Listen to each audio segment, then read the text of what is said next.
I'll demand he's taxed. I'll ask for 200 grand. Never believe a gangster when he talks about honor, because when Johnny Sack defended his wife, every so-called man of respect turned into a coward with a calculator.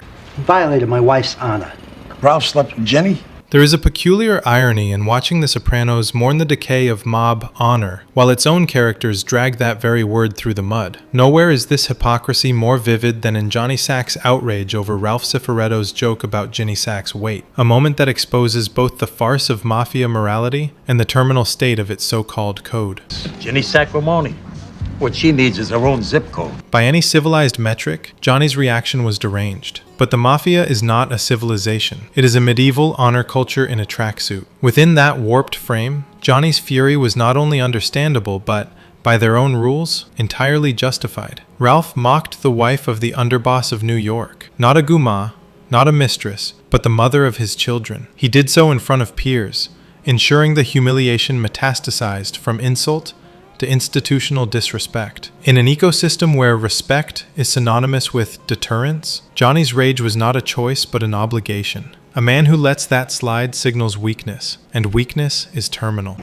A horrible insult was made against Jenny. Yet the spectacle that follows, sit-downs, negotiations, tantrums about money, lays bare the true sickness of the life. I'll demand he's taxed. I'll ask for 200 grand. Carmine Sr., the pragmatic patriarch, responds to Johnny's wounded honor with an accountant's precision. Tax the offender $200,000 and move on. Family, loyalty, and dignity are all well and good until they threaten revenue. Ralph is a good earner, and in this world, that is a far holier virtue than fidelity or respect. The entire New York administration effectively tells Johnny that a man's wife is worth less than a few envelopes. The hypocrisy is staggering.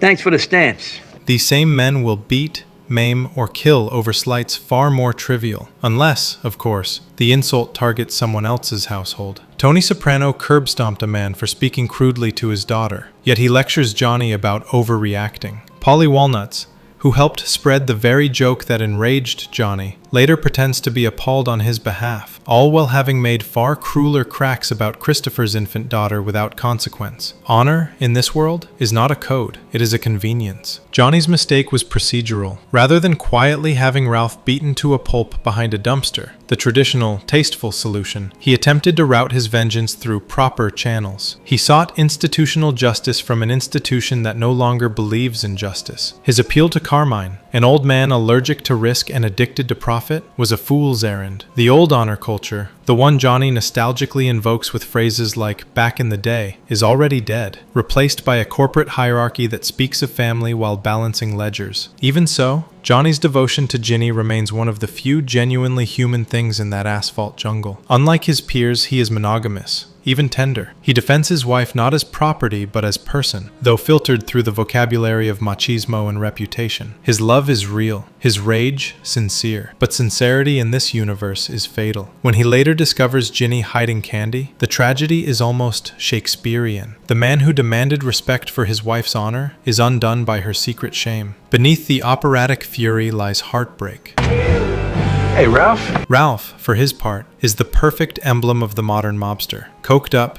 hollow, and completely unmoored from the mythology of the Cosa Nostra. To him, breaking balls is sport. The line between playful ribbing and mortal insult has vanished. He embodies the generational rot Tony laments in the show's opening episode, the death of old-school values, replaced by sarcasm, greed, and the gleeful erosion of dignity. Ralph doesn't believe in the code because he knows the code no longer exists.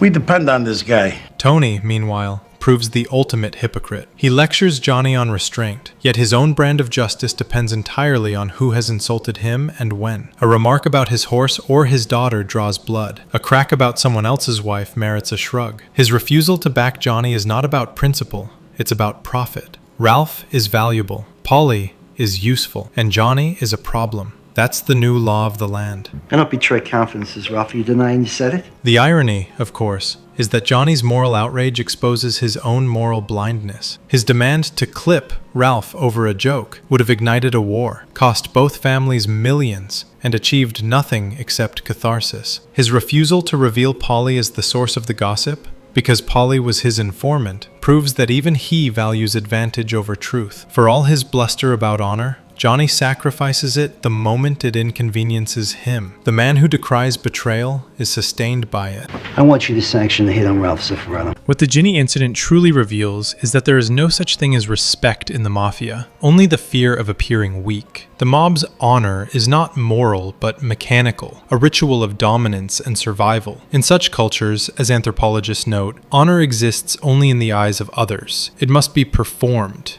not possessed. To be insulted publicly is to be diminished, and violence is the only language of restoration. Johnny Sack was merely fluent in it.